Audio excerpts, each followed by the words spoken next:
How you doing, everybody? Happy New Year. Uh, Let me check the video and the sound okay. Oh, hi, Thomas and the rancher, Gilberto, Tim, Raj. Hi, Raj. John, Junior. Wow. Hey, Tim. How you doing? Oh, good. Good to see everyone. Again, we did have a break. Oh, thank goodness. So anyway, here we're starting off in 2022, and I hope everyone had a good holiday and a good New Year's. And now we're sort of going back to, I guess, I don't know, sort of COVID normal, I guess. Um, so I want to talk about some of those things too. Hey, Lee, William, Dominic. Hi, Dominic. How you doing, man? I was using some of those files uh, on a project. I was thinking, oh, that was from Dominic. Hey, John, Jan, how are you? How are you, Patrick? Good to see you. Happy New Year's to you too. Okay, um, let's talk. All right. Um, One of the things that has occurred um, for the last few years is that because of COVID, a couple things happen. One, availability of what I'll call the usual suspects went down and the prices went up. Now, this is not news. Don't misunderstand me by any stretch of the imagination. Uh, what it forced, I think, a lot of us to do is saying, well, let's take a look at alternatives. And some of us have. Going out and looking at the kind of brands that we usually don't think of. And one of the results was we found some very good ones. In particular, uh, Daniel Roth, uh, Roger Dubuis, some watches by Van Cleef and Arpels with movements by everyone from Jaeger-LeCoultre to Agenor. So I mean, there's a lot. Sort of, it forced us to discover some things that we may have overlooked otherwise. And well, this next year, man, from what I understand, and it's as good or bad as what anybody understands, is that this next couple months are really going to be bad. Uh, Not in terms of the severity of this stupid COVID, but rather in terms of the spread of it. And the unvaccinated are going to be two things are going to happen to them. One, they're more likely to die uh, and or be hospitalized, and two, they're going to spread it more. Uh, I got news for anyone who doesn't know. We all have nasal cavities, and that's where this crap is ported around. And I really don't like masks at all, and so I stay at home for the most part. I go out, and I don't want to get this stuff. I really don't. I've got vaccinations, boosters, and everything else. But when we look around, this is going to affect the retailers, the wholesalers, the manufacturers, everything that has to do with watches. I mean, and this is going to be for at least the next couple of months, from what I understand. I hope it doesn't turn out to be as bad, and I hope that the vaccinations rates goes even higher worldwide because this is not something that has any borders. Um, I always blame it on the Canadians, but because they're fun to blame stuff on.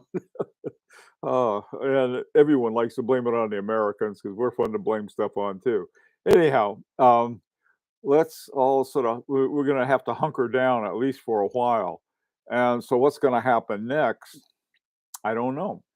I know that FP Journe is they sold out 2022 already. It's all gone. I talked to some people who have already made orders for 2023, and here it is, the first day of 2022. Been looking around for some watchmakers. In fact, this morning, there's this guy in Switzerland who was originally from Finland named, I think it's Tontis Lang. I don't know if you're familiar with him or not, but I was looking at his watches and wow, the guy makes his own movements or and uh, does a lot in terms of designing the dials and cases and so forth.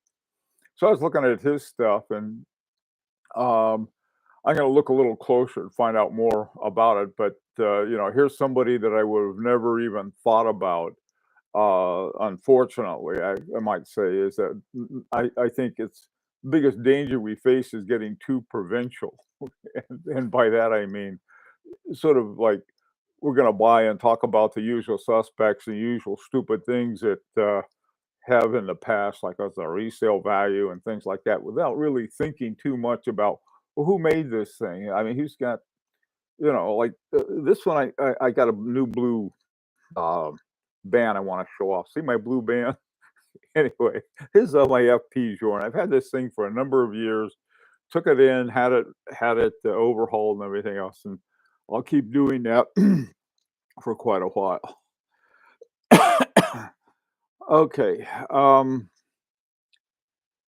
So anyway, lease time. Happy New Year from Hamburg, Germany. Okay, let's see what's going on. The quality of new collectors has drained a lot of nice watches. The quantity of new collectors. Okay, John. Yeah, that's probably true. Hi, Koji. How you doing? Happy New Year to you too. Hi, Bill. Hey, David, Andres. Can we talk watches without Corona? I'll tell you what. I'll get a Corona beer and I'll talk about it all I want. The thing of it is, least time is that this is a problem. I mean, this is a reality. I'm not talking about it because I like to talk about it, and but rather it's something that we got to deal with, and this affects the everything in watchmaking. So that's the only reason I'm talking about it, not because I hate to talk about it. Hey, Maynard, how you doing? Um, you're drain. It's Maynard who's draining the inventories. Um, Yeah. Hey, John Chan. Do you know anything about Lane? Yeah, they are nice watches. They're great prices. I think they start around 6, 7,000 Swiss francs. And yeah, Dominic, that's a good point. We're also seeing shortages across the board in retail stores. I mean, the whole supply chain is messed up. And just as they were getting it fixed, in comes what's it called? Omicron. I think they're going to run out of Greek letters. Anyhow, um, hey Jean Claude Beaver, how you doing? Happy New Year's to you too. Um, hey John, yeah, it's you guys. The thing is that if I didn't blame the Canadians, they wouldn't get any attention at all, John. uh, hey Big Sal, how you doing? Um, Is that a Jean, Rousseau strap? Yeah, it is. I gotta tell you, this is a bespoke one. What I did was that if you have a watch with a goofy strap on it or something about it that's, different, I I had an extra, FP Journe strap, so I sent it to Jean Rousseau. They sent it to their workshops in Paris, and, they did a great job on it, so I'm really happy with it.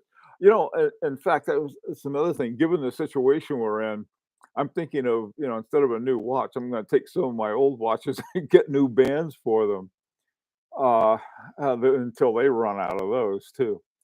Um Okie doke. Hey, Flippin' Zippo, how you doing?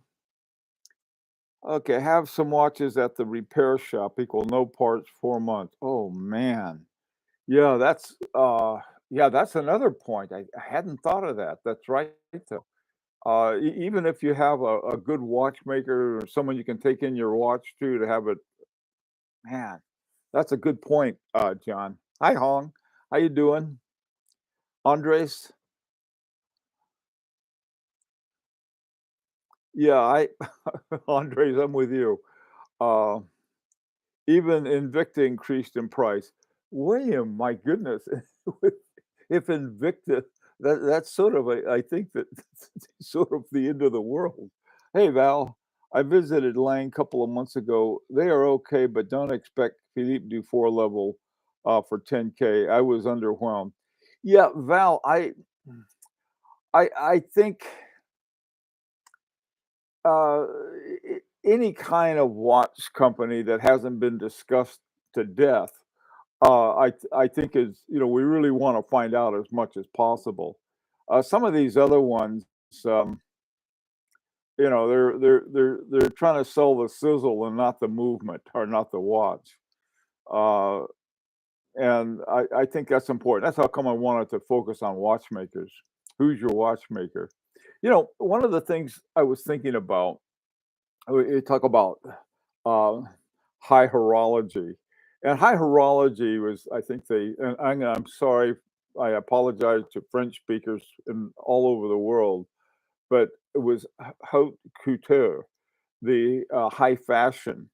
And if you look at high fashion, you look at it in terms of the designer. Since I come from low fashion, so the designers that they have, I guess, Hermès, which is interesting. They also have some really great watches now. Dior, uh, oh God, Louis Vuittons, and they're all kinds of designers. But when we talk about high fashion, they're talking about high fashion designers. And if I get a suit and it's a Hickey Freeman suit, that's because of the name Hickey Freeman that goes with good suits. Uh, and I think with watchmaking, the extent to which we start looking more and more like who designed your watch. I know F.P. Journe did this one. I know that Michel Parmigiani did this one, and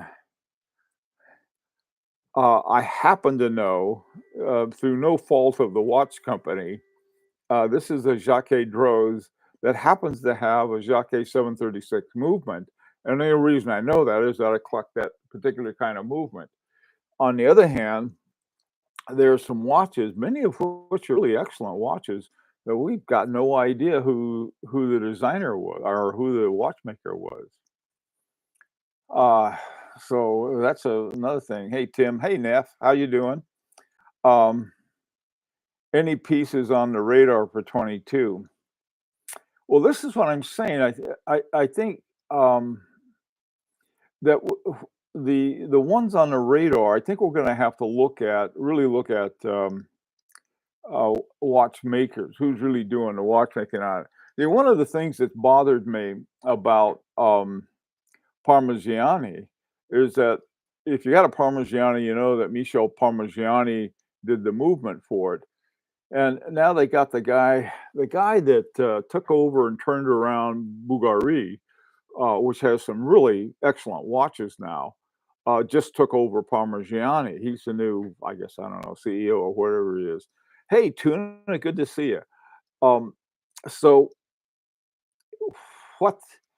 The good and bad thing about Parmigiani is that he was primarily a watchmaker, but he had a lot of ideas about design that simply weren't popular.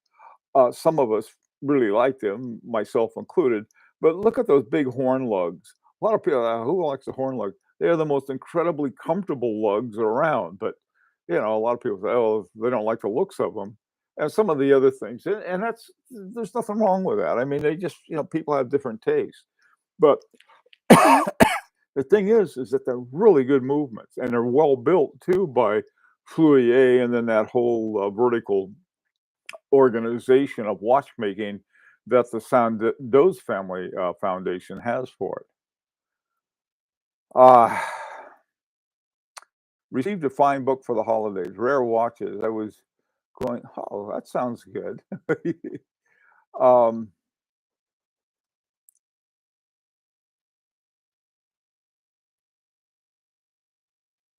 okay, let's see what's going on. Hi, brand headlights. Do you think Parmigiani Fluier will be turned around by the new CEO?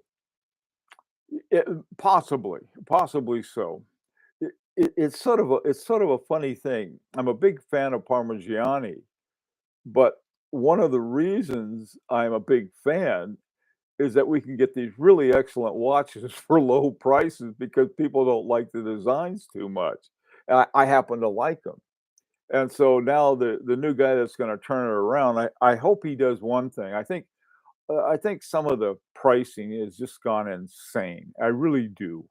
And that's gonna leave a lot of us out. I know it's gonna leave me out. I mean, I I've sort of wanted to have, not sort of, definitely wanted to have a Boot and Lannen for a very long time. And all I saw were the prices to go up and up and up. And I keep thinking, well, maybe there'll be one that, somebody will get it and they won't know what it's worth and I can find it and, like a vulture swoop and get it. But that's not gonna happen. I mean, they're out of my price range. But on the other hand, if I go looking for different kinds of really top-notch designers. And by the way, too, this is how I found this guy, Tootsie Lane, I think, the guy who makes these Lane watches. He worked for who did he work for? He worked for Boot and Lannen for a while. He worked for somebody else. He comes from Finland originally, and from Finland, so far we have Sarpaneva, Boot and Lannen, and now this guy, and they've all proved to be really excellent watchmakers. So we'll see. We'll see what happens. The uh, but again, going back to the watchmakers, who are the watchmakers? Now you do have something that is a little different in terms of who's a watchmaker, and this is with companies like H. Moser. H. Moser has Precision Engineering, are the people who are the watchmakers. But who they are, I'm not too sure, but they're very good. I know that. Same thing with Beauvais. Beauvais bought there's a number of companies and put together sort of the movement branch of Beauvais called Demier. And so you know that they're doing it, but you don't know exactly who they are. On the other hand, something happened at Tag Heuer that I think is a very good thing. For years, Tag Heuer seemed to have different flavors of ETA movements uh, that for and that was it. But they hired Carol uh, Forestier Casapi. Now she was the one in 2012 who won the Best Watchmaker award, and she cranked out all of these really great ones for for Cartier. I'm sure she got in trouble at Cartier because they weren't really known for their watchmaking. I don't think that the movements may have turned out to be more important than they realized. They could slap in any kind of thing that was around any off the shelf out of house movement like ETAs, and that's what they did. So, but that's another thing. If you can spot one, okay, now she's running the show, the movement department over at Tag Heuer. The question isn't whether she can do a good job or not. She can. It's whether or not Tag Heuer is ready to put in the kind of resources that are required. And right now, during the pandemic, I don't know if they can get all of the people working together that they need, at least in the near future. So I mean, you have things like that, and they're trying to figure out who they are. These other guys, like these young guys who are starting off, like Cyril Nadeau, you know, he's he he's exactly the kind of guy you want working on and developing a watch, but he just wants to do something that he likes to do, and he charges, you know, out the yin yang for his watches, and they're worth it. But we can't afford them. One very underrated watchmaker is Raul Pages. I visited his workshop. He only made 10 to 15 watches so far, and a cool turtle clock. Aha, Val, you know the name of his oh,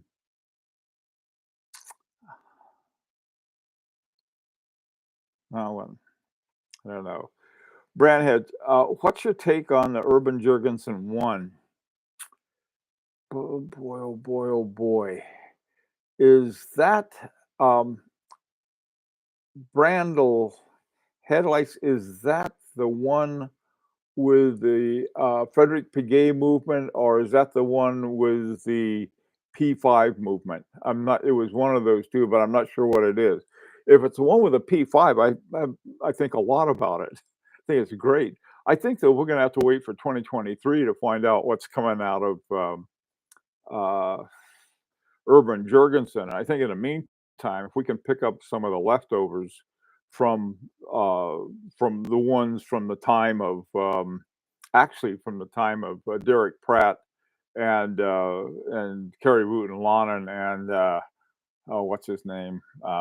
Like Brubaker, the guy who ran it. They had some excellent watches. Kerry Wooten Lonan taking it over. Uh, his name is associated with that doesn't mean he's going to be designing the movements. I'd love to see that. To get an affordable one. The thing I like about Wooten Lonan, he's got those great big balance wheels. Love those things. Parmigiani pieces don't hold value similar to Panerai. That's not true, John. They hold their value. They may not hold their price. There's a big difference. Uh, Panerai movements with ETAs in it are never going to go up in value as a watch. They may go up in price. There's a big difference there. You know, we got to get that stuff out of our head. Parmigiani's not going to, when you say not going to hold their price, that's not true either. And I'll tell you why. You go on the not the pre-owned market, but the new market, and you can buy them brand new, or you could for a while at a big discount. And so you turn around and you want to sell it, you can get what you paid for it because you already bought it low. There's sort of this. We got to change our mindset, I think, about a lot of these things and look at them, I think, a little more realistically. Unfortunately, certain brands have gone from having these wonderfully good buys because people didn't recognize who they were, and into and then once they turn it around, now you can't get them. Best example of that, I think, is H. Moser. A few years ago, there were all kinds of great deals you could get on H. Mosers. That's not true anymore. And in fact, there are a lot of models that if you order from H. Moser, you'll be on a waiting list. This is the same thing is true on with even with the Vacheron Constantin overseas. I called the guys there, and they said, "Oh, you can be on a waiting list." I don't know how soon they're going to get back into that, but you got to look at the whole notion of value. You either look at it as a horological value, or you look at it as in terms of what you pay for it. The reason I like Parmigianis, you get high horological values for low prices. Hey, Flippin' Zippo, what's up? Okay, let's see. Hong, would like to get a vintage perpetual calendar. Do you have any watches for reference? I don't have any perpetual calendars. I, the watch will outlive me. Um, I don't know. I'm not much into calendar watches, and it's just sort of more work. Um, the one thing I think that might be worthwhile for us to look at, really, another thing is what I call, perhaps stupid dog trick, but they're not. These are some kind of functionality of the movement that goes to address the constant force. I mean, now if a watch has, let's say, Remontois Egalite in it, man, I tell you, that's really something. Uh, if or has something about it that's unique and different. One of the things that I really, really like about the Lang& and Heim, in other words, the designs by Marco Lang, is things like the trigonal bridge, and you can see the entire movement. Then he's got all of that other stuff in there that makes it look pretty. So that's it. It's one on the P5. Okay. Thanks, Rancher. Tuna, son has a Tag Aqua racer. Tag Heuer, um, they have, they what they did one year, they spent like 150. They had a watch that was like 150, $200,000, and they made one of them, and they won the Grand Prix with the thing, and nobody else got it again. But it seems that they never have until now. So let's clear the deck and get something good. Have you done a deep dive into Ludwig Balla watches? Yes, I have, John. They are fantastic. Again, they're out of my price range. I think that I did a video on them not long ago. Great watches, innovation, great deal of innovation.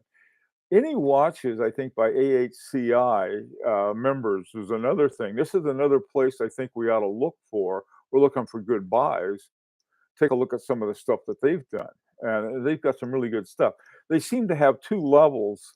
One level is sky high, and they're making double tourbillons and things like that that are north of 100,000 Swiss francs. And then they also have some other ones that aren't quite as expensive, and they're harder to find. Um,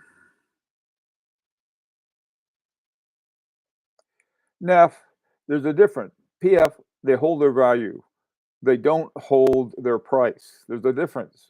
You guys have, you buy a watch with a mediocre movement and lots of, and that'll hold its value, and you can turn around and sell it for what you bought it for. It's never going to go up in value. The value is never going to change. If you buy a watch with good solid movements, with good design, and yeah, the price may go down, it may go up. But the thing is that the quality of the watch hasn't. This thing has tripled in price. This is a FP Journe Chronomètre Souverain. It has not changed in terms of its value as a timepiece. The horological value has been the same. It was great when I got it. It's still great today, but the price is three times. Now it's going to four times about for what I paid for it. Those guys who got the Chronomet Blue, which has exactly the same movement and everything else, with a high quality watch, but now they were selling for 20, now they're over $100,000. That says nothing about the quality of the watch. The quality of the watch was good then, it's good now, but it hasn't gone up in quality of horological quality. And I think that's important to understand because these guys are going around with this really sort of mediocre watches that they're very proud to announce that they can sell it for what they bought it for. Which is, that's sort of nuts. Um,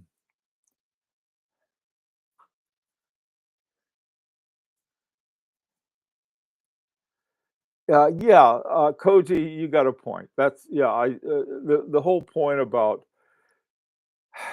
a really good designer is you can get something really nice. Apparently, if you have lots of money, what you should do is have everything tailored for you.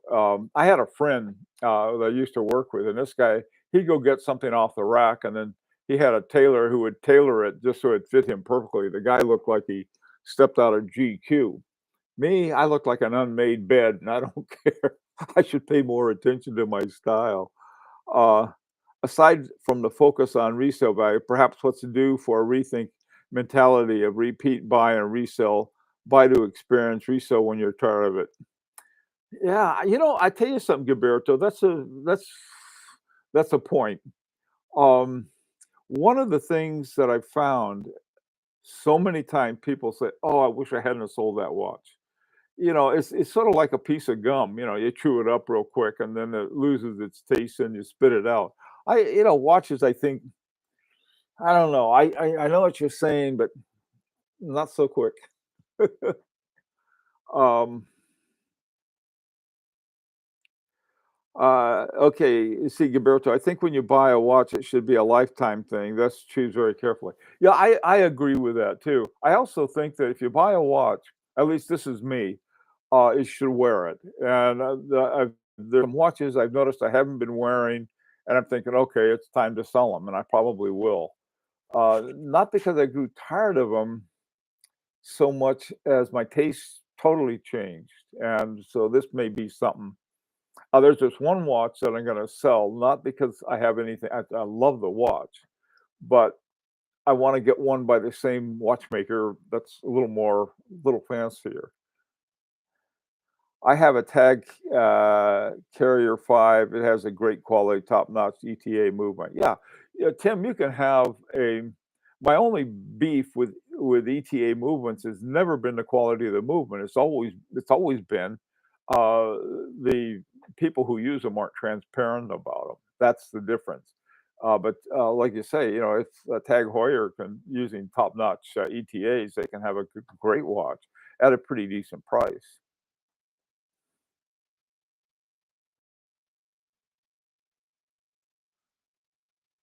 Yeah, I'm with you on that too. I agree. Okay, Maynard Golf. See, I have a new tag with a Heuer O2 movement. It has run perfectly for the past year. Finishing and the movement seems very clean. I'm hoping that tag moving up in quality seems to be a nice. Yeah, Tag Heuer is really an interesting brand.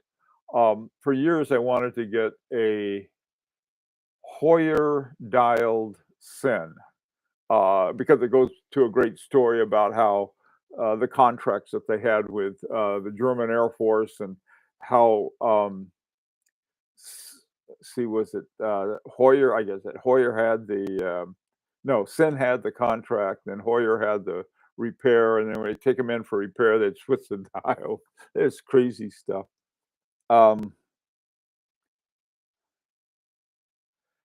Yeah, Neff, I agree with that too. If you want to invest money, there are a lot better, smarter ways to do it. Right now, anybody who bought like a Chronomet Blue 2 or 3 years ago, if they're looking for investment, they look like geniuses because they paid 20 and now they're worth over 100. But that's it's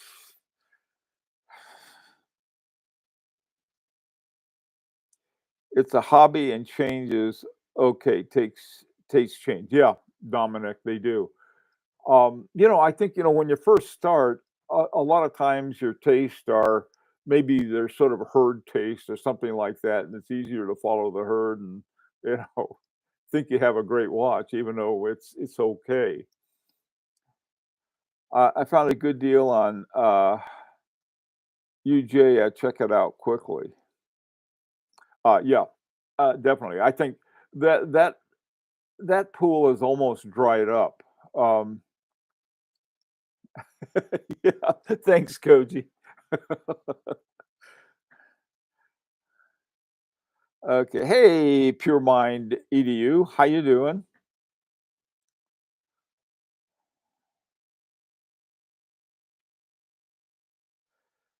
Oh yeah, hey Thomas. Yeah, there's one of my favorite watches is the Hoyer Monaco. I love that watch. Hey, Stefan. Hi, Stephen Grassi. How you doing? Happy New Year to you too. Will be buying my first high horology watch. Any advice? Can only spend up to 7K is what's possible. Oh boy. Um, I don't know. That's 7K. I'd have to think about that one. Um, well, let's see. I know one. Go to the watch outlet. They still have some Parmigianis that are like hugely discounted, brand new. Uh, Stephen, if you can get one of those, you're going to have a really excellent watch for a long time. That, that's all I'll say. But they got a few left, and there was one I recommended. It was really funny on this last video I did. I said, Well, I saw one for 17,000, referring to a Frederick the Three, I think, Frederick Three by Langenheim. So I went to check it out. It was sold. I think it was sold before I mentioned it. Anyway, if uh, UJ is one very unique looking watch. They're fabulous. I love Urban Jurgensen. Right now, you can find a few of them at a huge discount, but huge, half of 30 or $40,000. You're still paying a lot of money for them. Hey, Andrew, how you doing? Um,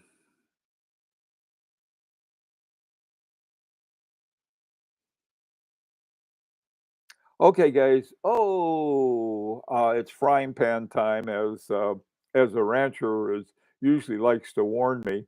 Um, anyway, guys, listen. We'll have another discussion at 4 o'clock New York time if you're interested.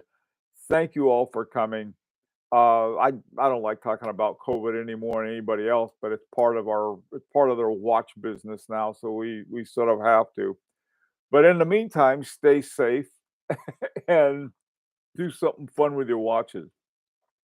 One of my New Year's resolutions, I'm going to finish up working on a watch, and Dominic doesn't realize it, but he really helped me a lot on that. Take care.